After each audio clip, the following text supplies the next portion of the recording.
G'day everyone, welcome to this Free Kick, the AFLW Fantasy Podcast, and today it's your host Liam for the first time on an actual episode this season, and for our round 4 review pod, I'm joined by only one other person, that is Mel. Mel, how you going? I'm good. How are you specifically, Liam? Oh, thank you. No, Mel, I'm the thrower now. You get to sit there and respond to the throw. Oh, how nice. I'm very good, thank you. How was, in terms of your fantasy weekend or your AFLW weekend, how was it? Anything notable or memorable? Yeah, I didn't get to go to actually any games because I wasn't in Victoria this weekend. I'm in WA, and of course, this week there's no games in WA. Isn't that great timing? So I just had to watch them on TV, but did manage to get quite a few in, which was nice. I got to say, my 4th favourite team, the Gold Coast Suns, because yes, I've gone down to that order, had a fantastic game. I've got 3 Suns in my side, but I also just love watching them. So that was a really good game to watch. What about you? Well, I do agree that was a good game to watch for the first half when my trade-in, Charlie Rowbottom, was killing it. In terms of my highlight of the weekend, it was almost certainly a beautiful 26-degree day on Sunday in Melbourne, sitting in the stand at Windy Hill, watching the Bombers just dominate in the second half and cruise home to a 20-point victory against a team in purple that we don't really like to talk about very much on this podcast. I didn't do very well. And just pretending that a certain midfielder from that team wasn't playing because she wasn't. I think we'll discuss this a bit later. But yes, very sad. Unfortunately, Will isn't able to join us this evening, but he'd like it known that after the St Kilda and Collingwood game, his highlight was going and actually meeting the Saints interviewee trio in person for the first time. So that's Jessie Wardlaw, Hannah Priest and Tiana Smith. So that's a pretty cool highlight for the weekend. I think mine is personally slightly superior because it involved a Bombers win, but, to each their own. Got to enjoy them while you can, hey? Oi. Oi. Oi, oi, oi, oi, oi. Fremantle can barely put a side together. Hayley Miller had points in the teens. Let's not get too big for our boots. On the topic of big for their boots, we'll do the round recap, and I'll quickly do Will's first because it was large. Will had a 15.35, which put him, I think, at 90th overall for the round, and has moved him inside the top 500 overall, something in the 400s, which is just enormous, and also exactly as we predicted, which is Will and I passing each other's ranks in the night at 1,000,000 miles an hour, and almost a lot of it is on the back of having Marinoff as captain, and then also having traded in Zali Goldsworthy. So yeah, that's a good one. The man is on a mission for the top 100 and he is racing there. And as it turns out, if you rank inside the top 100 during the week, it's really easy to move up that high. He that was even with, I think he had Bresnahan with an 11 or something very low on his field. So he's done very well. But I reckon captaining Noffy was a very good move. And actually, something I didn't do. I captained Bowers, and whoa, Bowers, there's just that Freo game has hurt me in so many ways. Well, you may as well just jump straight into your round rank. Yeah, there. I mean, I got a score of 14.36, so pretty good, pretty happy with that. Not average round rank, pretty good round rank, almost top 1,000. But a final rank of 12.60, so I am inching closer, another 500 points up, which I just like to remind the listeners I started close to 10,000. So even if I don't finish, top 500 or anything, I'm quite happy with my little wiggle up there. But not captaining Noffy was an absolute bummer. I was also spewing when I checked the scores after that West Coast game and saw that Hooker went huge. He got 98 or something. And I traded Hooker out for Single and I was like, oh my God, what have I done? But Single had a good game as well. So overall, my trades didn't ruin me this week, which is actually pleasant. Liam, how'd you go? I can't imagine what that's like. Yeah. Oh, dear. So I had a 1384, which puts me at a round rank of 2,500. Puts me at rank overall 715, so that's down 187 spots. So I am again continuing the downward slide. I still have managed to make it, though, through 4 rounds before having a truly catastrophic score, like 400 points below par, which is what I did last year. So I'm still inside the top 1,000. Basically, still inside the top 750. And again, my only mistake is not having the VC on Ebony Marinoff and instead going for Laura Gardner. And I'm sure we'll talk about them later. But the West Coast Eagles need to have a good hard look at themselves. They looked at the Brisbane Lions and what they did last week. And they tagged Chloe Molloy. And they won that game against Sydney comfortably. Didn't matter that Laura Gardner had 42. Let's say they're the second most highly credentialed AFLW franchise, them in Adelaide. It was that team that decided they'd tag Chloe Molloy. And for some reason, the geniuses at West Coast decided that no, it's Laura Gardner who is going to get a stoppage tag from every single member of the West Coast midfield. And even then, they still lost. And even then, Laura Gardner had over 90 points. But I just cannot fathom the person who is coaching who thinks, no, Craig Starcevich is the one who is wrong. I'm the one who is right. I was furious.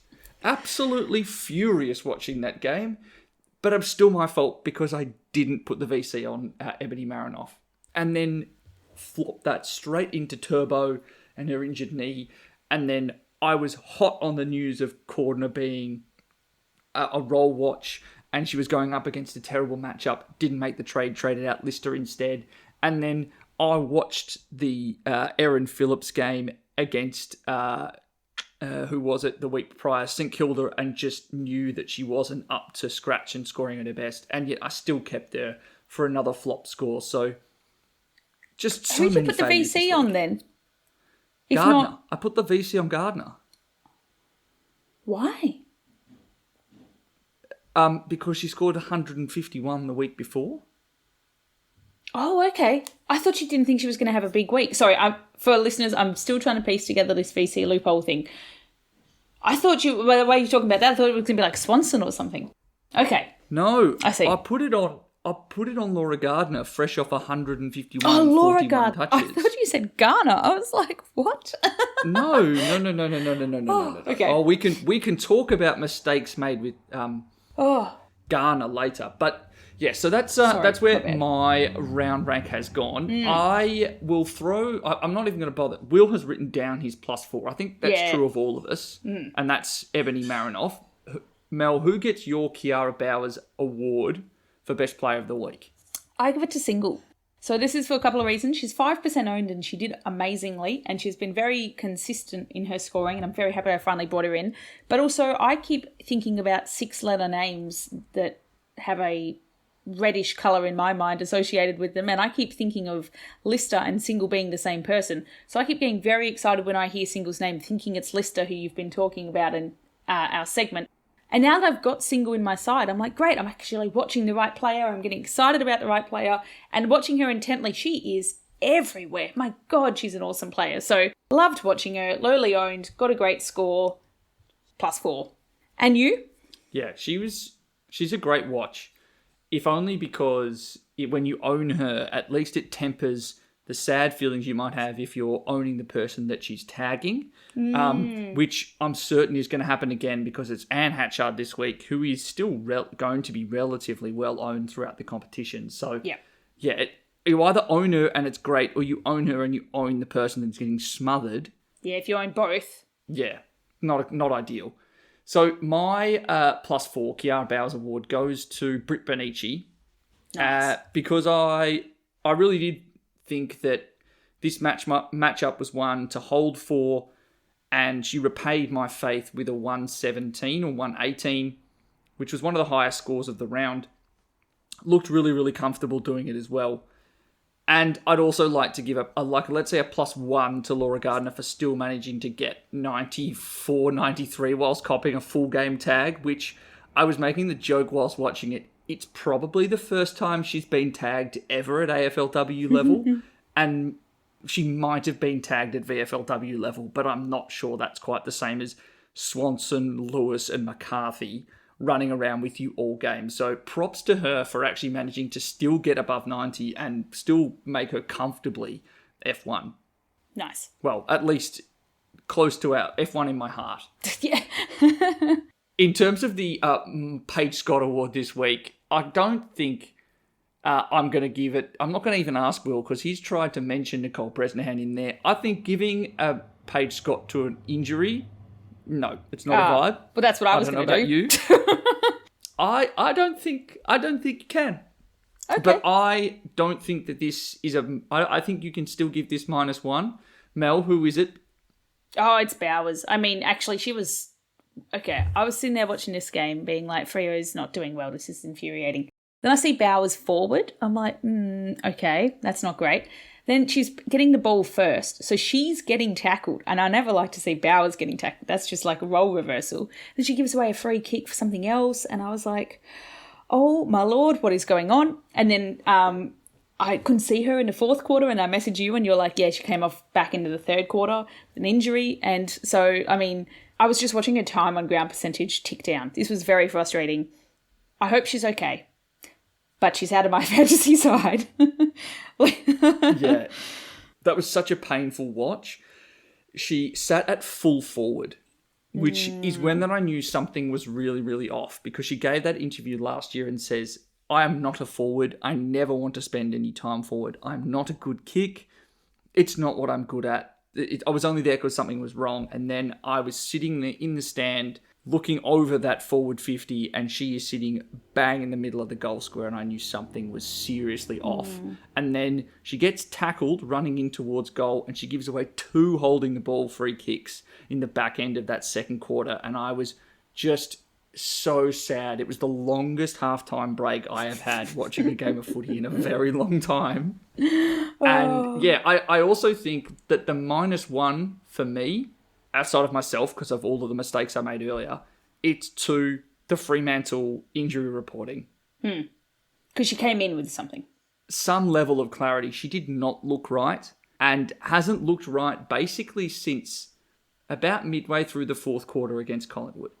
Because didn't look amazing against Hawthorn. Yeah, okay, it was a very quick and very fast game, but she was just not tackling everything.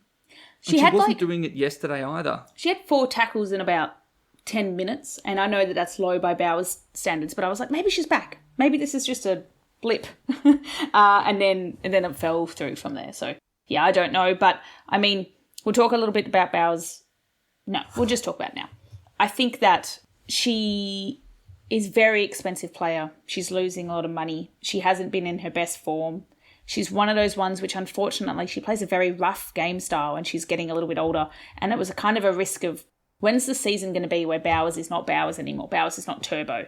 And we were really hoping it wouldn't be now. But when you see, an injury round 1, an unreported injury now, sitting in full forward line, it's making me think that she's just not that must-have elite player where you go, screw the team, I bring her in.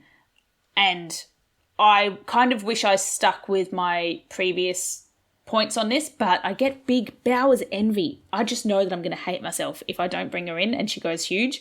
But I think this is now more than enough signs to kind of comfortably go, she's not guaranteed her number 1 or 2 spot. That was the thing that killed me, is it's like we saw about 3 really healthy quarters against Collingwood and she scored 130 points. Looked top of the charts. The problem is there's clearly something going wrong with her knee. I don't even think it's necessarily age. Like, she still has very high time on ground. She's clearly just sore because the thing that took her off in that fourth quarter was just a fall or a knee knock. But she just got up really slowly and ran off really proppy. So that's a very, very long and strong -1. But I also think it's necessary because it's going to inform a lot of what people's trades are if you do own her, and there are a lot of people in the top 10k that still do.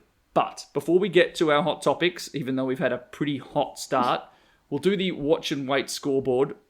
Will is not here to do it again, so Mel, I'll throw to you for the watch and wait scoreboard for the week. Yep, so we've got a new leader here, Fifthus, I assume that's how you say that, by Josh M on 6176, so huge. Top 100 marker, we've got Cuzzy's Crew at 5889. So what's that difference? That's about 1,200 or so. The score you needed to stay in the... Nope, that is more than 1,200. That's about 13, 1,400. 13, 1,400? No. Between 5, 8... It's less than Oh my 200. gosh, I can't even math. It's like 400? I'm going to say that Mel, again. what did you do at university again? Not math. So that's a difference of only about...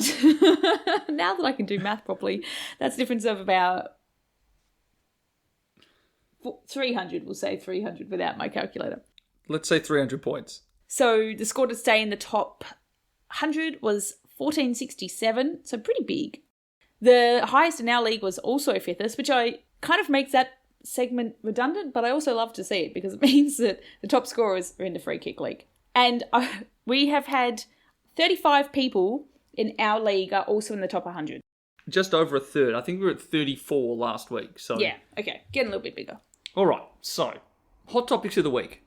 The way we're thinking of running this today is that basically in most of the lines, everyone's kind of at the stage now where, given the ownership numbers, you're about 3/5 to 4/5 finished with premiums that you think are going to be top of the line.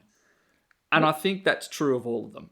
Which is absolutely crazy, might I just add, coming from playing Moreira's Magic in the last 2 years, where to think we're in round 4 to 5 and we're feeling very confident. We've got largely our team set. Yeah, there's some tweaks. Yeah, we're going to have to do injuries and whatnot. But like, I was not expecting me to feel this complete this early on in the game. So I know we knew that was going to happen, but it's still a shock. Can I also just say I'd like this memorialised to some degree? I almost don't like it. No, I don't love it. I don't feel like I've earned the upgrades. Like, I've not been doing it for long enough. I've not had to grind with some, like, bench trades just to eke my way up to someone who's just about to get a good matchup and who's dropped for a few weeks. I've not, like, really ground out a team. I've just sideways traded to players that then have good weeks and go up 150k.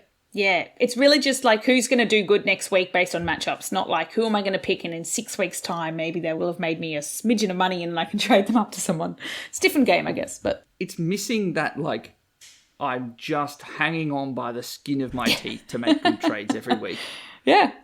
Yeah, like there's only 1 or 2 combinations I can do, so it's got to be one of these two. I've got to pick one. I've got to do it. Well...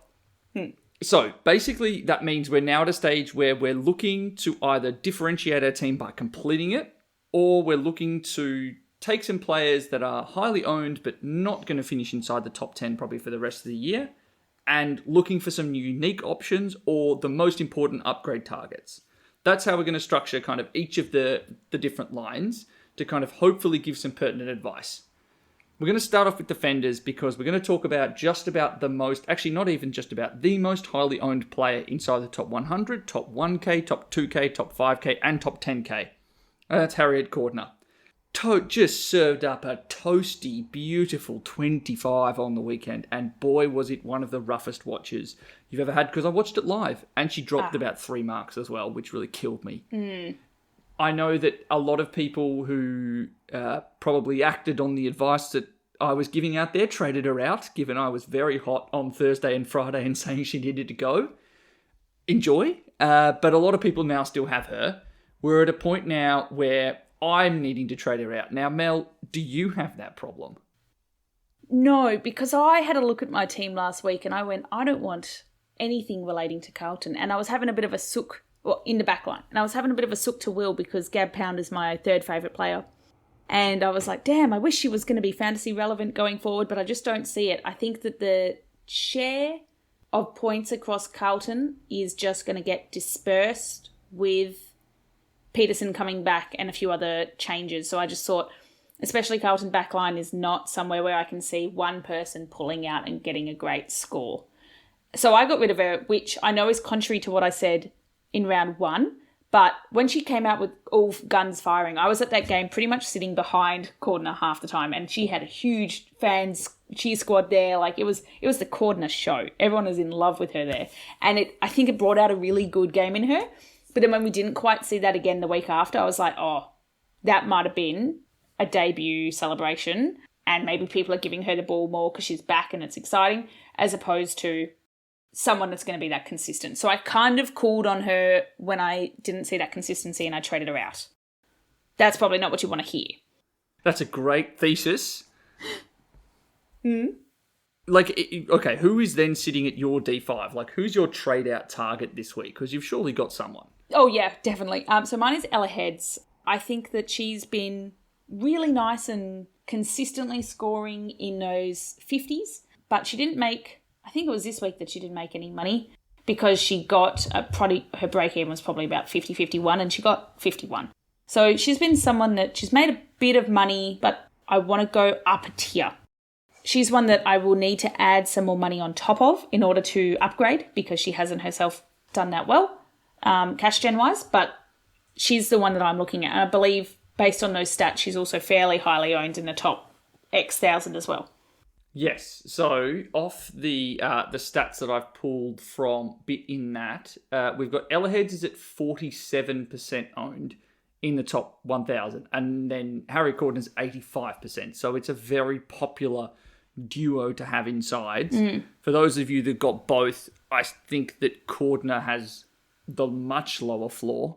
Oh, yeah. And I think Ella Heads is a much higher ceiling. Yes. But, okay, so Mel, you've got Ella Heads this week. Who are you looking at as your potential trade-in options? And then, even if you're not looking to trade them in, who else are you, considering based on either uniqueness or, potential to be top 5 to 10 for the rest of the year? Yeah, so I'm probably not actually going to be fixing up my backline this week because Ella Heads is somewhat consistent. She's playing Carlton. I don't know how that'll go. Sydney are not great. So I think I've got bigger problems, unfortunately. But she's a next week fixer-upper. I'm very impressed with Gold Coast backline. I don't understand how there were just so many points. I guess they're not very good maybe, but there were just so many points shared around these defenders. I mean, you've got Dizzy Darcy, who is in my side, who's going great. But then also, when I was looking at players that have low ownership from the AFLW Fantasy platform itself, but also have a good dollars for points, we've got Lauren RNs who's in there, lowly owned, decent average in the 40s. Wallace Randall, average in the 45s, lowly owned as well. And then Georgia Clayton, bit higher owned, but 46s as well. How are there so many decently, consistently averaging defenders in Gold Coast? Don't know. I'm impressed. So I think one of those could be a good sideways, potentially, if I needed to downgrade and get some more money. But I'm probably looking to upgrade instead. I think Sarah Lampard could be a really good one. I know you mentioned her a few weeks ago. She lost a bit of money this week, which is good news. Well, I'm not actually going to do a backline trade this week. But if I were to change my mind, she would probably one of the ones I bring in, somewhat low ownership from what I can see, but keen to hear your opinion from the top 1,000 or so. Good average in the 60s, so getting 10 points on Ella Heads and maybe getting cheaper as it goes. I think in terms of the Gold Coast backline, I think there's just been a little boost for everyone now that Howarth has gone out. Everyone's just gone up a little bit and they've kind of spread the points out relatively evenly. I think, unfortunately, for Ahrens, Randall, Clayton, and I think you could almost also count Mira Gervin in there as well. I think that I don't see enough. I don't see a ceiling. I don't see 80 points, which is kind of what you need to have to offset quieter games when you go up against Richmond, which leads me on perfectly to the fact that in round 6, Gold Coast hit Richmond, who are the hardest team for defenders to score against. So I think that if you are an owner already of one of these defenders at the Suns, that's a great spot to be. I'm just a little wary if you're using a downgrade and you want to keep for 3 to 4 weeks, you could end up with the same 20-something that Cordner got, which kind of defeats the purpose of the trade, at least on one side, which is to get good points. You might make a little bit of cash, but I think that's the concern that I've got about the Gold Coast. In terms of Lampard, I don't mind it at all because she does sit a little higher up the ground than your traditional defenders. And without Maddie Gay having much of an impact this year, and Libby Birch is also sitting very, very deep, she has the potential for ceiling scores. The problem is she also has a potential for scores in the 20s because I think she went 100 and something, and then immediately she followed that up with the 26. So you're getting the full spectrum of scoring, and she has had a ceiling in the past, but I think the concern for Melbourne is that outside of kind of Kate Hoare, and even outside of basically Kate Hoare, there's so much sharing going on. And I think the thing that Kate Hoare does is she's the one that gets shared with inside the forward 50. So she would be someone that I would reckon average closer to 75, but at least twice a game, she will get a 2 cheap +6s and probably a goal from someone just going, yeah, we're going to kick it to Kate Hoare so she can take the shot. It's like a little 15-minute short pass. Like Lily Mithen does it at least once a week. And that's why I think she's the best player at Melbourne. I think that Lampard, Paxman, Hanks, West, Purcell, Gay, Shelley, Heath, they're all capable of good scores on any given week, but it's never consistent because Melbourne are so well disciplined and just give it to whomever is there. And they will be the ones that'll have a good week. Yeah. So Lampard is fine. Like, I'm not even fine. She has the ceiling that few other defenders have. I would be probably targeting her a little later in the season. There's a round 7 matchup that they've got Melbourne up against West Coast. I think that's a great matchup to target her for. The same as the week after she's got North Melbourne. So another potential for a good score playing as a defender/winger. So those are my points on those ones. The ones that I have really liked as lowly owned inside the top 5 averaging, say, Emma O'Driscoll is a good option this year. She has improved now each year she's been in the AFLW. She took a little bit of a leap last year, and now she's shown herself to be someone capable of averaging at that 72, 73 level, which we talked about a couple of weeks ago as being the target. Now, Mel, I don't know if you have many thoughts on Emma O'Driscoll being the Fremantle supporter. Yeah, I think that she looks like a good option. She is very consistent around that area. So when you're looking at other defenders that are in that area, so getting consistently around the 80s, 70s, based on her price as well, you've also got Dizzy Darcy, who's in that same area, but like she's lost a little bit of money recently. You've also got Amy Smith. You've got a couple of options as well. So I think it makes sense as a pick. I'm not sure if I like her necessarily more than the others, but based on ownership, are you saying she's the lowest owned of those?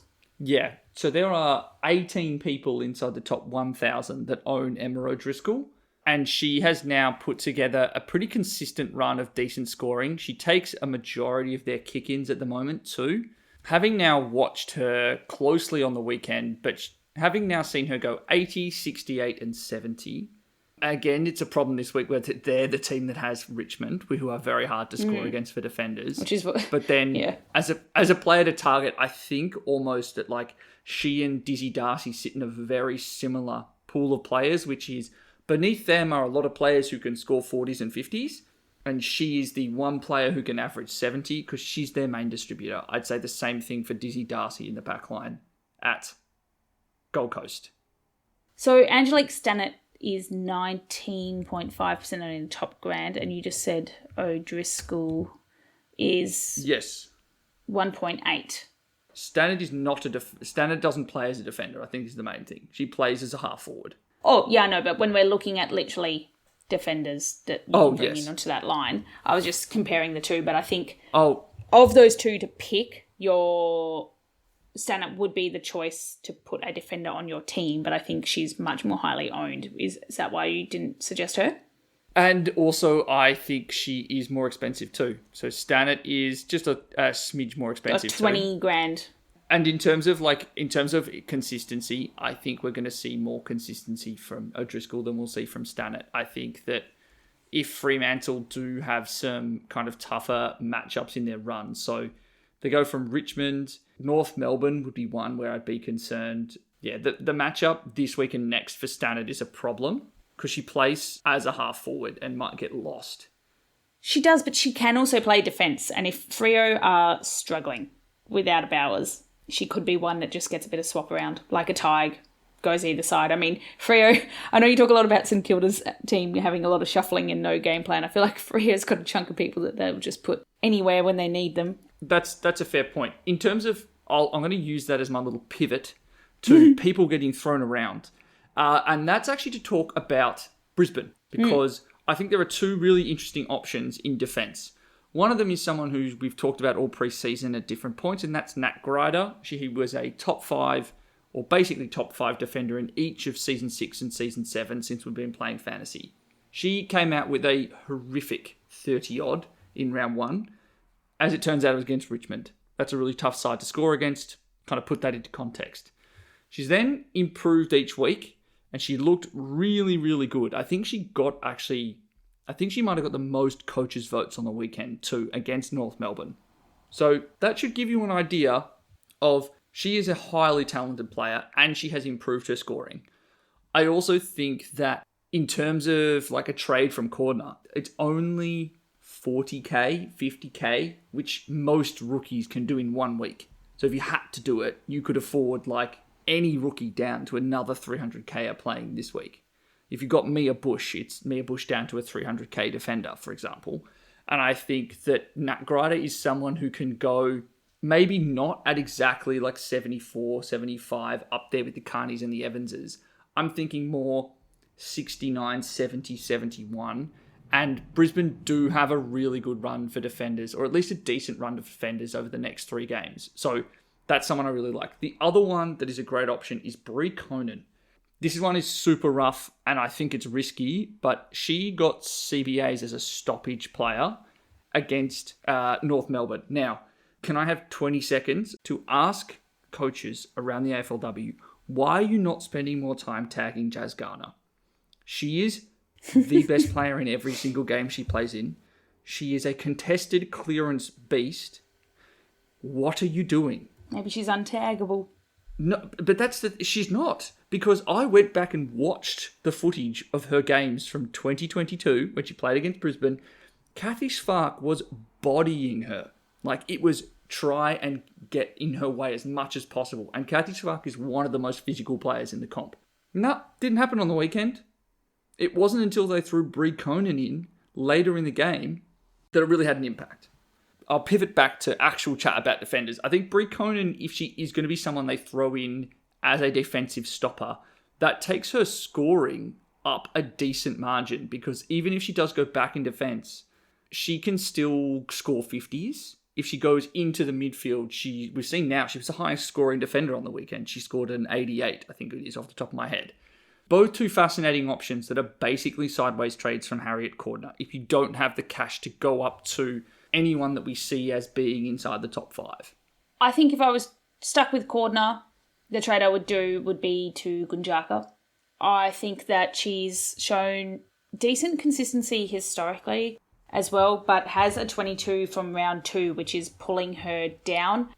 She had a great score last week, even with a 77% time on ground. I think that she kind of has that versatility to be able to get consistently decent scoring, and she's underpriced because of round 2. So but then again, you would need an extra, 20 or so, 25 grand. But yeah, I think this, we've given quite a few options to the Cordner heads issue.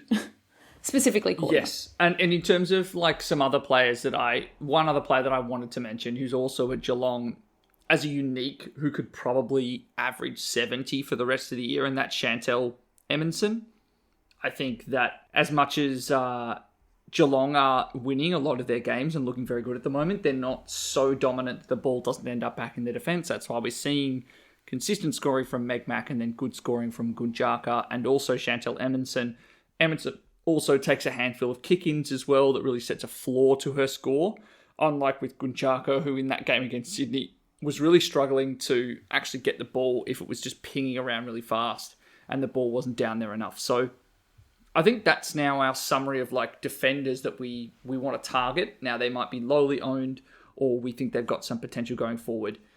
I also think that if you haven't got Charlotte Thomas at this point, I think she's a great target still, because she's still priced below effectively what she was to start the year. And we've seen that she's got 90 ceiling. And West Coast suck. Yep. Is there a specific game you're thinking of her for? For the rest of the year. This week would be great, actually. Because I think West Coast have an easy... Oh, yeah, Port Adelaide. Port Adelaide, a very easy matchup for defenders. So I brought her in this week because I thought she was going to make cash no matter what. And I thought that was a good way to get off Lister, whose role is enough to turn my hair grey. Okay. Well, we might need to move on to the...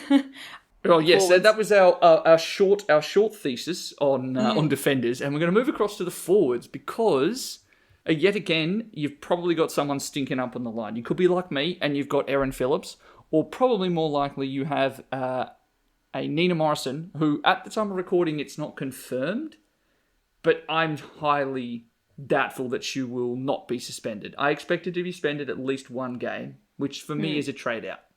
Yet again, we've got to ask ourselves, how are we going to complete our sides? Like, how are you going to complete your forward line? When I have a look at who is doing really well this season and I think is contender for staying or being in the top 5, obviously Gardner is up there. Son's, suspension, obviously Morrison is up there. Hoare just got her tally of leading goal kick for the season taken over with, I can't remember who. Jamie Stanton, yep. Call yourself a fourth best team is Gold Coast, and you can't remember their best goal kicker. I've watched a lot of bits of a lot of games, and I wasn't there for any, so it's hard for them to stick in my head as individual. On crappy internet. Single, we've seen, she's a surprise one, but she's in that amazing role that is racking up the points. Malloy, we expected this to be. The only person that is in the top 5 or top scores currently that I have really got my eyes on is Too Good. This is just a massive season for her that wasn't necessarily expecting, but I think she's really up there. I'm also really pleasantly surprised by Hooker, but I have recently traded her out, so she's one I'm kind of potentially thinking I should trade back in, but that does feel a little bit silly. But also Jack Tupai being really surprised with this season, but to me the top kind of 5 or 6, we kind of know... I feel kind of confident that I know who they're going to be outside of something drastic happening with Morrison. The one that's towards the bottom of that is probably Malloy. So if I was looking at someone in my forward line to be trading out, it would probably be her. But more so, my actual big issue is that I'm relatively happy with my forwards at the moment, but my bench is making me no money. So I have no wiggle room on pretty much any of the lines to be getting some extra cash to put behind someone. So I'm actually not really looking for a sideways shuffle. I'm probably looking for taking whichever one of my current forwards slips down, which I suspect will be Malloy, up to like a Bonnie Too Good or someone with some extra cash. Not sure if that answers your question. It definitely answers the question in some ways, and then there's points of discussion for others.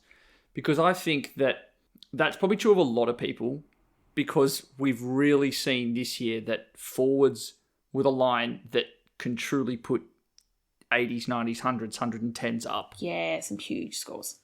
We have not seen that from the Rucks, really, and we've not seen it from the defenders at all. We haven't had the defender conversion to full-time midfielder that we have had in the forward line. Or in previous years.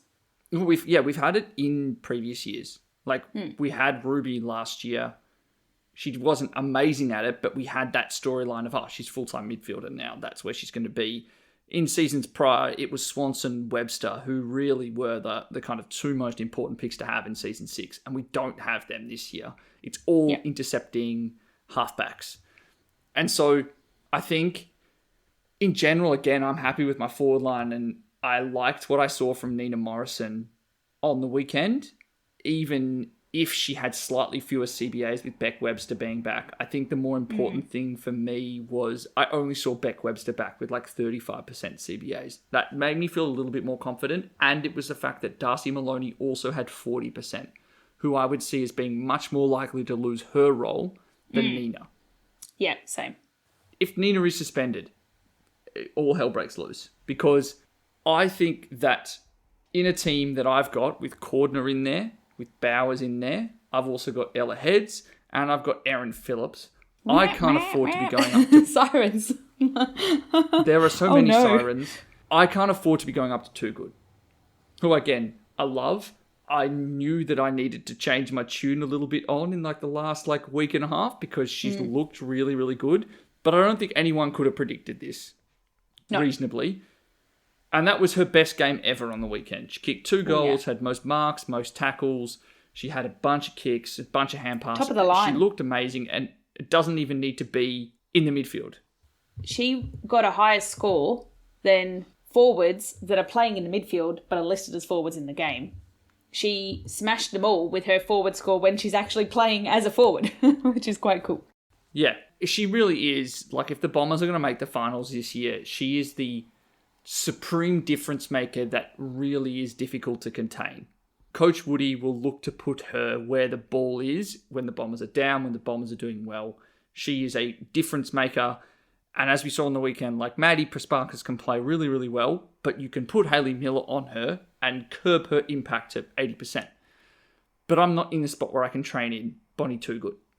So I'm needing to look like down the list a little bit of players below 900k to earn a bit of cash to try and find some value options. Can I just ask quickly? So definitely, if Morrison gets suspended, you're definitely trading her out. You're not just going to take who's on your bench if it's only 1 week? Given all those other red flags you just mentioned? Given that it's a red dot, then yes, I will. Okay. I have a red dot on the bench. Oh, sorry. I thought you meant Nina Morrison's a red dot. I was like, yes, she is. And who's your utility currently? Alana G. Ooh, actually, she looked pretty decent in the game. A couple of good tackles. But no, she's not who you want on your forward line. Who are the roughies that I really like that are below 900k who've seen really great roles in the last few weeks? I agree with your call, Mel, on Dana Hooker. Even if she's playing predominantly on a wing, I think in that side at West Coast that is very young still and is not improving, she's pretty reliable. And so they kind of want the ball near her. Mm-hmm. The one that I think is fascinating is Zali Goldsworthy, because she is inside the top 5. I think she's equal 4th or equal 5th for time on ground this year. She is at 97.5% time on ground. Equal with her teammate, Tani Evans, and below only key defenders. It's like Beck Miller, Jazz Ferguson, rada. It's ridiculous. She tackles so well. What I hate is, personally, I didn't trade her in, even though I have spent the last 2 weeks being like, Zali Goldsworthy, great option, to like a whole bunch of people that were suggesting Christy Stratton instead, who scored a 30. I was fascinated still by the idea that she will make you cash. She has the ceiling too. She had that 100+ score on the weekend against a relatively tough matchup in Adelaide. I think her teammate as well, Nicola Barr, is someone that is definitely looking better this year with more midfield time. And I still think is some value out there if you don't already have her. She's very, very lowly owned. She has had no floor scores at the moment. And GWS's run for the rest of the year is only good. Basically, they have one... Well, they're going up against North Melbourne, who are going to be really hard to score against. No, North Melbourne, if you can tackle, you're fine. So North Melbourne for midfielders who tackle, really good. So that's why Hannah Priest had an okay score in round 1. That's why it is that you saw Brie Conan manage to get an 88 on the back of predominantly tackles on the weekend. And even if you kind of didn't see that many possessions, I think the floor score-wise, I don't think they're going to be that bad. And then going forward, I think their run is really, really good. So it goes into West Coast, then St Kilda, then Carlton against Gold Coast, and then into Port Adelaide. So like GWS is the team to target in my mind. The final one that I want to talk about as being fascinating, and I don't know, Mel, if you were listening to the coverage of Gold Coast and Western Bulldogs, but they talked about it as being her best game, and it 100% was. And that was Deanna Berry. She looked really, really good and appeared to just be playing Kirsty Lamb's role. Kirsty Lamb was playing as a forward, mainly, and then she was actually part of their revival in the fourth quarter because she kicked a goal. I think she kicked 2 for the game. But Deanna Berry had, I think, 80% CBAs, which was up from 40% the week prior and was by far and away, the 40% was the highest she'd ever had previously. I think that the Western Bulldogs are going to need to try things that are new. Dee Berry looked really, really good in the midfield on the weekend.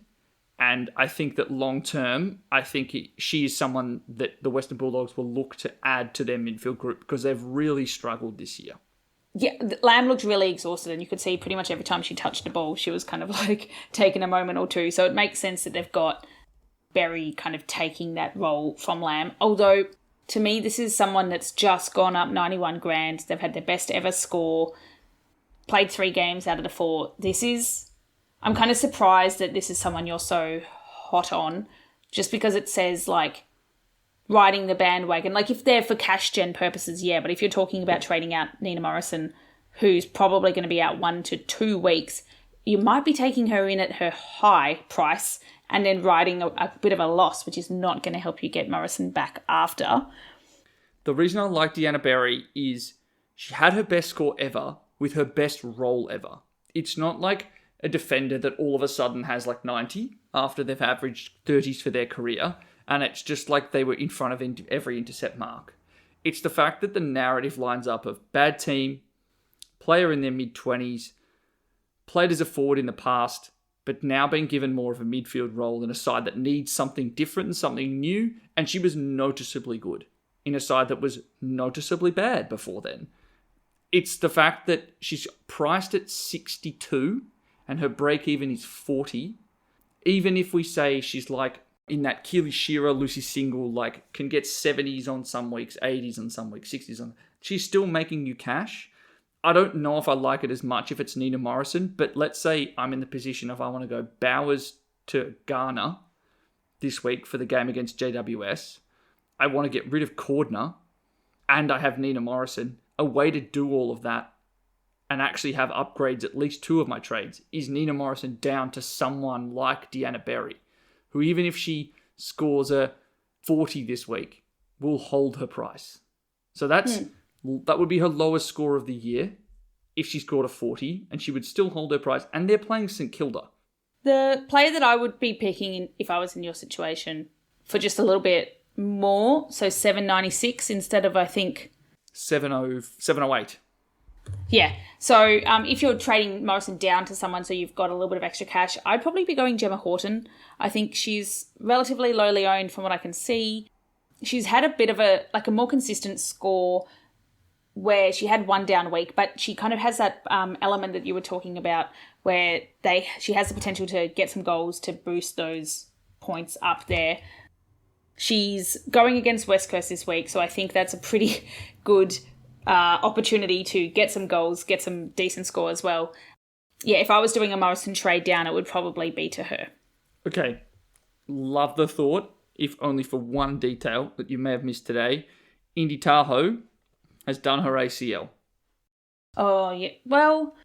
Liv Levicki probably comes back into the side and plays that forward ruck role. And that's kind of what's helped Horton in the same way that it helped Jessie Wardlaw a little bit too, which was a little bit more time rucking and a little bit more time around the ball. Same with like a Jackie Dupay has scored better when she spent more time rucking in the forward line. I think that more likely falls on Levicki. And I also, it doesn't pass my tingle like spidey senses. Like, I agree that that's the kind of player that traditionally we've overlooked, but we've seen this year there are multiple of the, if they're a key forward but they switch around the ground a little bit more, they can be viable. That's probably a player we need to think about more. But I think with that injury, Horton's a bit more of a risk. Okay. I think the other one that I can see on the list here, Mel, is Sarah Rowe. I don't mind that as an option at all. She would have been great to have started the season with, given she's made like 300 and something K at this point. I don't know about you, but we've seen it before. She has the floor score every year. It's just she's not had it yet. Is she, when is it? Is it going to happen? And if so, when?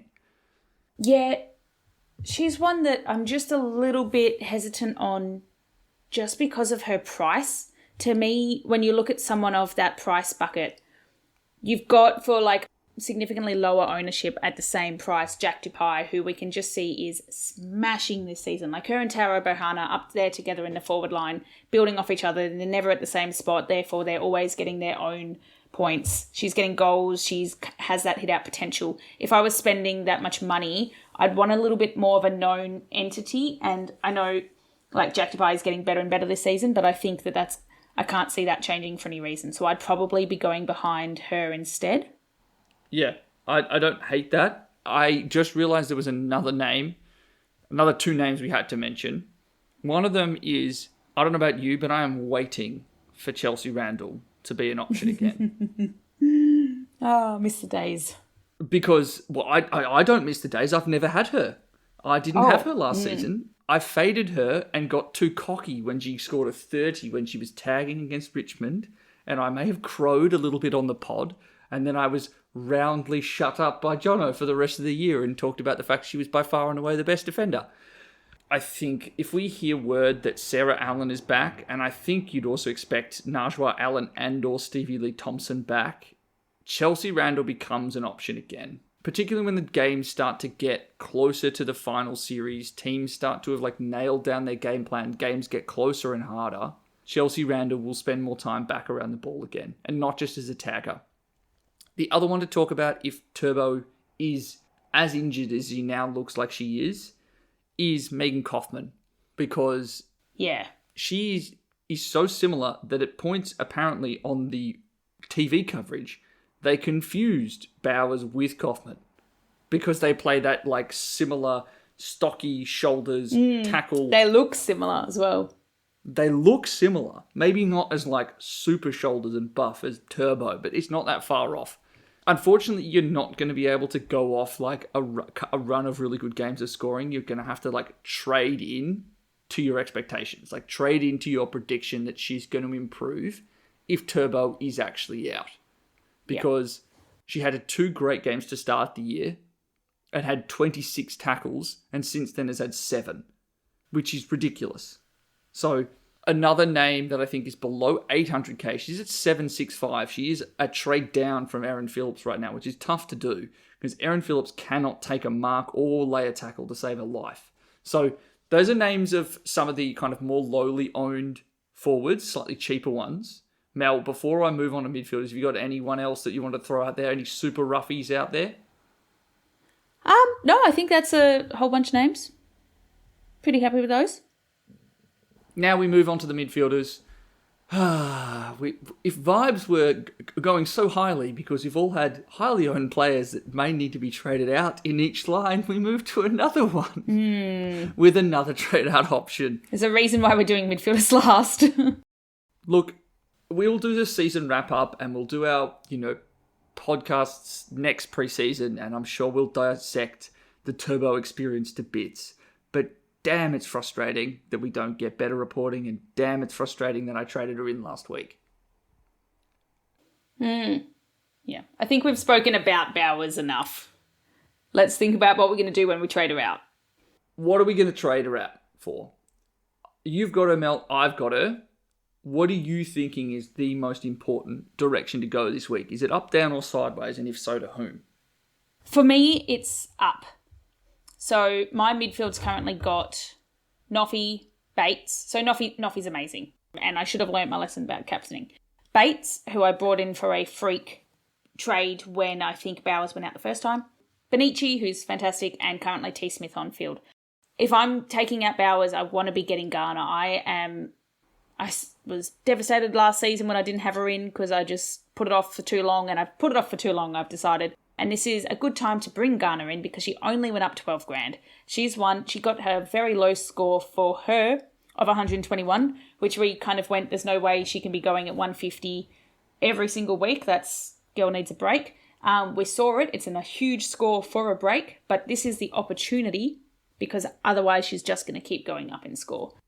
Let me just double check live her break even. Whilst you do that, yes. Here's the thing that's ridiculous. She did that with somewhat of a stoppage tag, and this week she goes up against a team that just allowed someone to score 178, the second highest score of all time. And it wasn't even like Turbo, where it was reliant on other people having the ball to then, so that then she could tackle them. Noffy did it all on kicks. Yep. For me, personally, and for that, the matchup reason, and for the fact that she's had her down week, she's affordable, it is the time and the place to bring in Garner. So I'm very excited about that. And honestly, I didn't really consider anyone else because I look at Rowbottom and she had a huge week last week, but she had a bit of iffy one before that. I think she's going to be someone that I can upgrade Bates to soon, but not right now when I have the best consistent, like the number one scoring player in the competition for the last 3 weeks on average as points has been Garner. And I want her in my side. Spewing, I don't have her, so it's Garner. What about you? Yeah, look, I am also currently considering trading in Garner for the same reason of I don't know what GWS is going to be able to do to stop her. My concern is that there was still a somewhat effective tag from Annalise Lister on Anne Hatchard on the weekend. So she only got a 97, which is kind of consistently what she's got when she's been tagged. Garner's probably at 130-ish this week, is my prediction, because she's not going to be allowed to run fully off the chain like she was in those 150 weeks. But I still think that she's the toughest player to watch at the moment that I don't own. And I traded in Rowbottom this week for Riddell because I was under the impression that Riddell was going to score poorly like she had the week before, because apparently all the evidence suggests that players from going up against Brisbane would score below their average. And apparently it just wasn't enough. And I also think that in terms of what happened in that North Melbourne midfield, it was almost a like-for-like replacement. Bruton came in and took Mia King's role. Just swapped them out. I don't think Mia King really had any CBAs on the weekend whatsoever. I think that means that Garner is safe. I'm not concerned at Lister against Garner. I just don't see that being a massively dampening tag. I know, but it's the fact that she's still, like, Hatchard has been 100, 97, 133, 97. The 133 being the game where, for majority of it, she saw no stoppage attention. And it was a 97 that she had with Lister running around with her on the weekend. It's possible that it just dampens it from like the 150s down to basically what she averages at the moment, which is in the 130s. That is still the best score on a given week, because I would say that, and I wish the AFL had more data on this, it was overall a lower scoring round this weekend. We did not see nearly as many 110 plus scores this week as we had in previous rounds this year. If you're not bringing in Garner, though, I think the amazing other option in the midfield in the same team is Riddell. Look, we'll have to get these stats from the bid in that. If I type that in, what's her ownership there? It's very low in the official competition. It's still lowish, 20% in the top 1,000 for Riddell. She is the lowly owned superstar. She is consistently scoring very high, despite the fact that you've also got Garner on her side. She lost a bit of money last week, so she could be one to bring in right now. But her ownership is so low overall, and I guess compared to some of these other people in the top 7, 8 midfielders, 1.3, so she's about the same price as Gardner. She's pretty much the same price as Bowers. She could be a really good sideways move if you don't have the other 350 grand to put on top of her. Like, I'm doing a Nan Scorn down to a rookie to get that 350 grand to put on top of Bowers. But if you don't have that option, or you've only got one of Nan Scorn or T Smith, and you don't want to sacrifice the only one of those that you have because they can be a good M5 for now, I reckon Riddell is the best option to shuffle your money rather than upgrade. I fully and wholeheartedly agree with you. I think the two others to talk about, and I want your opinion on who you prefer, and it's Rowbottom and Georgie Prosparkas. Who averages more points for the rest of the year? So Rowbottom is really good when she's being helped out by Whitford, who we've seen is also has some really big scores. I have some type of, I guess, maybe risk in my mind, and I don't know how likely this is to happen, but Whitford is also taking a good amount of tackles, quite high scoring, not quite Rowbottom level, but I see her as having like this 1-for-1 almost option there with that. I don't know what it would take, but if Gold Coast are not doing as well as they wanted to, or they've got a tough matchup or something, maybe they shuffle that around, where Pressparkus, I think, is a very strong option and has shown to be, and like we know that that's her role. What do you think? I think that it's almost impossible to split because they basically do the same thing. That's a cop-out. Which one are you picking? I prefer Rowbottom, but she's more unique. And she's not taggable. You obviously watched that Gold Coast Western Bulldogs game. She looks at someone about to tackle her and just goes, I'm just punching you in the sternum. Nah, pushes them off. You're going to go backwards. Just like, no, You're not going to do it. Like 99% of the rest of the comp gets tackled. She just gets the hand pass out. It's very, very difficult to curb her impact. Whereas Georgie has to tackle her way to good scores when she is tagged. And when she's not, she's a top 3 player in the comp. She is as impactful with her foot and her possession as Monconti, but is at least 3 or 4 times better defensively. She is that good, so you need to put effort into stopping her, and Geelong are a top side, and you need to put effort into stopping Georgie to beat them. I guess this season alone, if you were just to go on this season, they've both got pretty much the same top score. Georgie's got a little bit less of a, 9 points or so in it for the floor. But Rowbottom keeps giving away frees against, probably because of the way she pushes people off. So I do think it's much of a muchness. But if you're looking for money-wise, you've got that extra money with Pressparkers. She's lost 92 grand this week. Yeah, tricky one. It is a really tricky one. Let's kind of wanted to talk about it because we're in that stage now where the next player I want to talk about is what we do with her, which is Brie Davey. If you're looking for an upgrade, you probably can't get the whole way up to Ghana. You're probably looking in that $1.3 million range, and it's Riddell, Pressparkers, Rowbottom. If you are looking... Sorry, I was like, why are we talking about Davey? I'm absolutely gobsmacked with that ownership percentage. Why is she 52% owned in the top 1,000? Because that's how you got... Because she made so much cash, everyone traded her in week 1. Because she was really cheap then still, and a lot of people didn't have Ange Foley, and so had that extra trade to make a midfield whip around. Fair. Hey, you made a great trade out of Ange Foley and had a great round too, so... Oh, I know. I just wasn't expecting that. Okay, that kind of makes sense. It makes sense that I brought her in after that 131 for cash gen, or maybe started with her because of the 2 underpriced ones. I just would have thought she's literally a downwards trend and didn't necessarily see it going back up, but it makes sense people have had her for a little while. So she's at 101 or 1.1. Okay. She is someone that I'm going to have to toss up trading. It's her or Erin Phillips, most likely. And the thing that concerns me is she's now had 2 down weeks in a row, had low time on ground on the weekend with an ankle complaint. Apparently, she injured in the 3rd and then came back on. If you're looking to go up, I think we kind of have talked about there's a lot of options.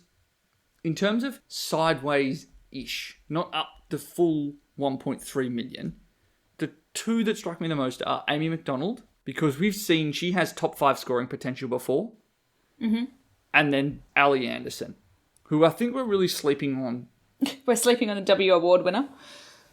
Yeah, well, that's because it should have been bloody Jazz Gardner. But, let's not dig up old bones here. We've seen before that it's the kind of person that comes from this mid-pack of 20th ranked overall for scoring that goes on and becomes a top 5 scorer for the rest of the season, is the player you have to jump on to win. It was Tilly Lucas-Rod and Emily Bates in season 6.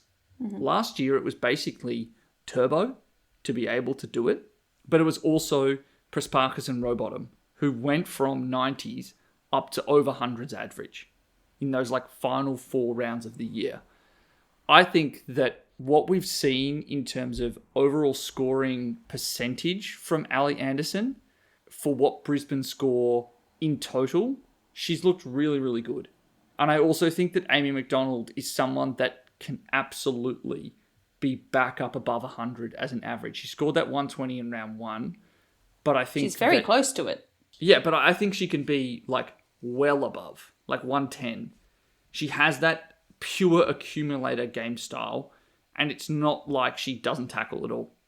So those are 2 names that I'm really watching, and I am definitely considering as a sideways, because I think she's got the ceiling, in the same way that I think Britt Benici does too. Any further thoughts, Mel? Any other names you want to mention there, or we just about mentioned every player under the sun at this point? Oh, the other one actually is Elise Parker, who we can't forget, Piggy P. Well, I was going to throw in Conti, who has had a cup, like you say, someone that's going to average over 100. I know, but she's got pretty much 100. She's had 5 frees against her over 4 rounds, so that's definitely dampening that one there. Yeah. But she is great on, like, so she's not really a tackler, but she's going up against Freo without Bowers. And so if you're doing a sideways trade this week, she could be a good one to... I don't think she's that much more expensive than Pressparkers, or cheaper. She could be a good one there. She could be a good Davy one because she's really just closely in that bracket. Yeah, gonna chuck that one in there. I think that it's going to be one of those ones where at one season she will be in the top 3 best scorers in the comp, but I still haven't seen a game style at Richmond that gives me hope that she'll do it because she's super inconsistent in-game for fantasy scoring. She doesn't pop up consistently throughout a quarter with clearance, tackle, hand pass, kick, mark. It's burst of 3 minutes of hand pass, kick inside 50, ball stops at stoppage. Conti gets hand pass, it goes back out to 50. She then takes a mark, takes a shot at goal. That's 20 points. And then it's missing for the rest of the quarter. That's actually what I would put as a recipe for someone that has a massive breakout week and gets their average up above that for 1 week. If otherwise you're going to pick someone who's a little bit lower down that's going to need 5 very consistent weeks or so, or 5 very good weeks from now, because it's not like a set routine. All it takes is a good batch of minutes next to each other for her to have a really good one. Do you want to talk about Parker before we wrap up our literally every single player? Every single player under the sun. I think the thing with Elise Parker is that she's now through the difficult bit of her schedule for scoring. She's had Melbourne, Richmond and Adelaide. And after this week, like I was talking about earlier, it's basically a good run for the rest of the year from round 6 onwards. I think we all know that she can fill up the stat line about as well as anyone else in the comp. And I do genuinely believe that a healthy Izzy Huntington and a healthy Georgia Garnett and a decent enough structure in the back line, I think we've seen some better work this year from Jodie Hicks. And I think that's a recipe for Elise Parker back full-time mid. And she has 120 plus ceiling in shorter quarters. That's 130 plus now.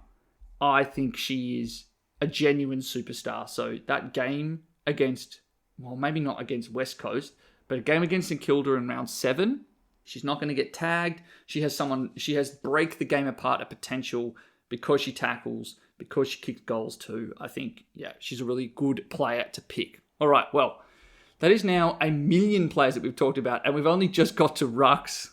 I was going to say, I just want to do a 1-minute monologue on Rucks, and then I will hand back to you. One thing I found fascinating when I was having a look at it this week is we've got our 4 highest averaging Rucks. Morford, who I'm absolutely spewing that Will has the foresight to bring in and hold as his R1, because I think given she scores so much higher than all of the other Rucks, like a good 15 points average, that's why he's doing so well, as that's his differentiator right there. You've got Strom number 2, Seymour number 3, and Edmonds number 4.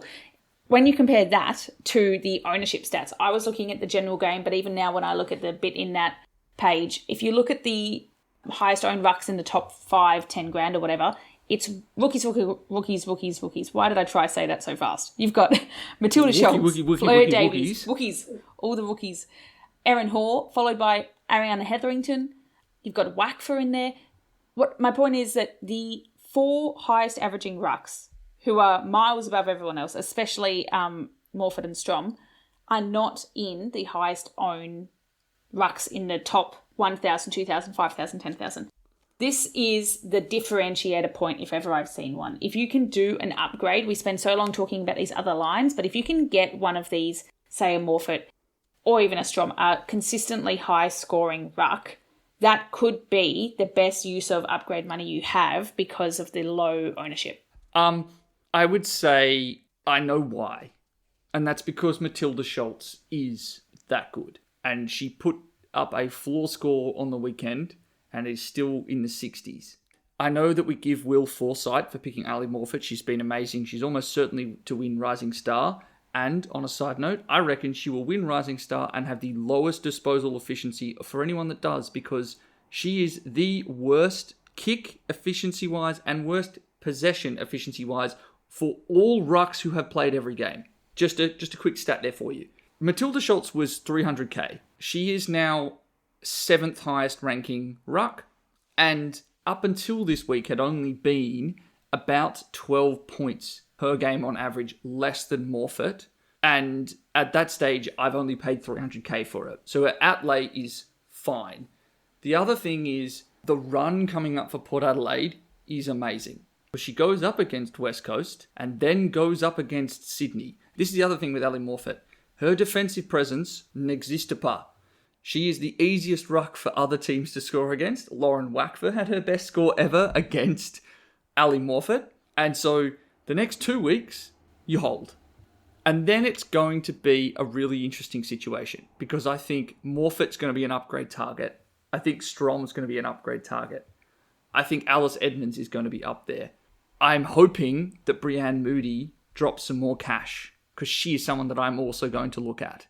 Unfortunately, Gabby Seymour, I don't know if you saw right at the end of the game between Richmond and Carlton, she came off looking very sore. And then additionally, a classic Gabby moment, she, even though she was hobbling, threw her hands up in the air to celebrate the win as the siren went because she literally could not contain herself, even though she then had to hobble more afterwards because she couldn't put weight on her leg. So just a word there that maybe not Gabby Seymour, but I think you're right. Like Ali Morfitt 2 weeks ago might have been a great stepping stone because you did put like 15, 16 points up on a rookie player, but maybe not for the next 2 weeks. I'm not looking to go up from Schultz just given her run. I'm personally not either, but when you're looking at point of differences, we're talking about where the concentration against each line and how defenders is fairly concentrated, forwards less, midfielders less. Rucks is the most concentrated by far. So if you're looking for a absolute way to differentiate your team, it might have been 12 points, but I'm 270 points away from top 100 for context, and I'm not doing that flash. So 12 points a week, or in this case, it's now 17 points in the difference between Schultz and Morfitt. If you want that extra 17 points on average in a round, that could actually be where you're going from a player that's pretty much every single person has her 86% owned, getting an extra 17 points. Yeah, you're absolutely coughing up for it. But if you've got 200 grand to put on someone, you could put it on Bowers and go to Garner, who everyone's going to have, and a lot of 55% of the comp or something have Bowers. So there's going to be a lot of people looking for a Bowers replacement. Or put the 200 grand on Schultz, get yourself an extra points on average and a huge differentiator. I just think it's a strategy that I'm not saying I'm going to do it, but it's if you're doing really well and you have Schultz who's highly owned and you're looking for a really good way to differentiate yourself, I think a ruck line is a fascinating move. That was longer than 1 minute. No, but I agree because I also think the other one to think about is Lucy. Oh my God, I keep doing that. Alice Edmonds, because we've seen she has the ceiling, right? And she doesn't have a bad run coming up either. She only has one down matchup for the rest of the year and still has to play Sydney. And that is a hop, skip, and a jump of 60k from Schultz. Someone who should have been an All-Australian last year. So I think that is also a fascinating play because I think that like extra 200k is hard. 60k, again, like we talked about 4 hours ago, is just a rookie. All right, well, that has now been the longest, I reckon, two-person episode that we are ever going to do. A quick trip. I'm going to be my own chaperone over to Captain's Corner and just quickly say, in terms of most popular, they pretty much mirrored exactly what I had done in my captain's rankings because I thought they were pretty chalk and cheese, pretty simple this week. It was Turbo 1, Noffy 2, and then Garner 3. As it turned out, as long as you avoided Turbo, you probably did pretty well on the weekend. That was a pain. I still think she was probably on track for about 110. She got injured on that 70 score, but she just had a really good third quarter. I just wish I'd listened to my own captain's advice and put the VC on Noffy. I had her as rank 2. And if you look, funnily enough, at the top 100 for captains, Turbo is the most popular.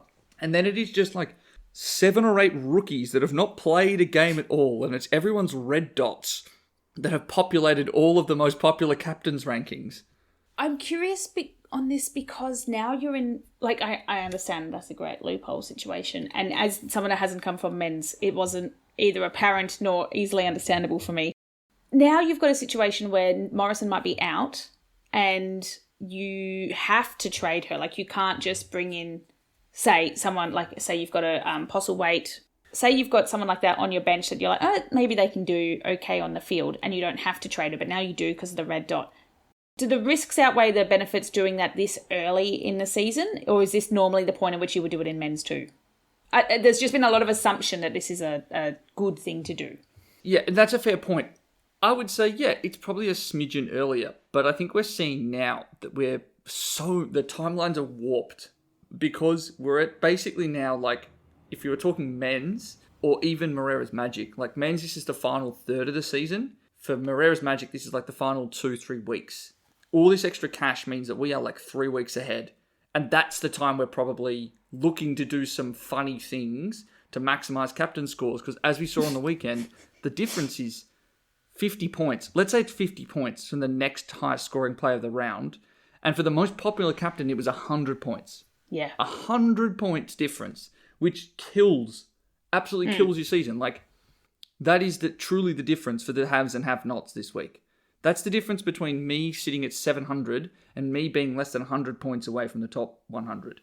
Like, it is that one thing. So, as much as I failed, I was about to say effed up my loophole option because I went Gardner, I still think you've got to be thinking more importantly about captain scores this week because we're seeing now with the way the prices move, it's haves and have-nots now. So it's super important that you double dip. I like it. Okay. Now, in terms of the questions that we've got this week, I think we've pretty much answered all of them. There was one here that best forward options to downgrade from Postlethwaite. I think it's Amy Mackin. Her first quarter against Hawthorn showed us everything that you needed to see that she can accumulate the ball. Yeah. She is Neve McLaughlin, but she plays in the forward line, so probably is going to get slightly more mark. Yeah. She looks really good, and also she has the advantage of her sister kicking to her, which is advantageous. Yeah. Was going to echo all that, so I won't. Yes. Okay, right. Now, I think then that means, Mel, what are your trade plans for the week? Yep, just going through them quickly. Huntington not making me any money, so she's out. And Mackin, sister, kick to kick, Melbourne, rookie, did well, going to earn cash, in she comes. And if I need to put her on my field instead of Morrison if she goes out, I'm okay to do that. It's not going to be an amazing score, but it could be close-ish to Malloy. Bowers, out. Garner, yes. That needs 350 or so extra grand. So I'm going, or maybe 300 grand. I'm going Nanscorn out. Thank you very much for getting 705 grand up from rookie. That's amazing. And Jay Flynn comes in, the midfielder for Freo, who picking her because watched her on the game in the weekend and I was like, who dat? They're looking great. Should be right. 43 with a free against, 6 tackles. Looking like, a mini Bowers. And I'm thinking that Bowers out is going to, we don't know Bowers is going to be out, but Bowers' injury is going to be helpful for her. And you? At the moment, I'm considering doing Cordner to Nat Grider, doing Bowers up to Garner, and then looking at if it is Morrison out, Morrison down to Goldsworthy. Does that get you the 300 or so grand? That gets me that I have a little bit of cash left over. Nice. That gets me enough cash to do everything because basically everything else is, the Cordner Grider option is sideways. So those are my trades for the week. They're probably going to change a lot. We still don't have injuries at this point. Bree Davey is a potentially trade out this week, which means I'm probably going to need to hold Cordner, which is going to be so much fun. Oh, you're going to love that game. Yeah, it's going to be great. Absolutely going to love it. And I'm probably going to be there live too, so I can watch her drop marks again this week. Woohoo! That means we have got now to the end of the episode. Make sure that you subscribe to all of the different, wherever you get your podcast channels, and make sure that you're following us on Twitter, on Instagram at FreeKickWPod. At the moment, when one of us at least is available on a Thursday, we've been jumping on and doing a live space after team announcements. I'm not going to lie, with the timing of games this week, I have no idea when that might even be able to happen because just flagging now, and if you've made it through this far, well done. We're in a situation where teams are going to come out and get confirmed for all of the weekend's games. So there's like a bunch on Friday, one on Saturday, and then 3 on Sunday. The first game on Thursday night starts 15 minutes before those teams are announced. So it's going to be a little bit of a weird week, and that means it's going to be difficult to have that kind of show. But if you are enjoying our content, make sure you're following us on all those social media channels. You can find me on Twitter at Liam AFLW Fantasy. Mel, where can they find you?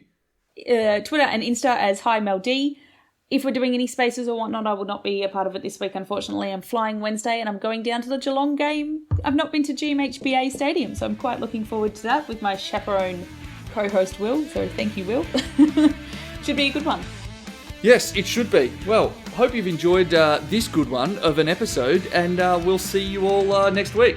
See ya. Bye.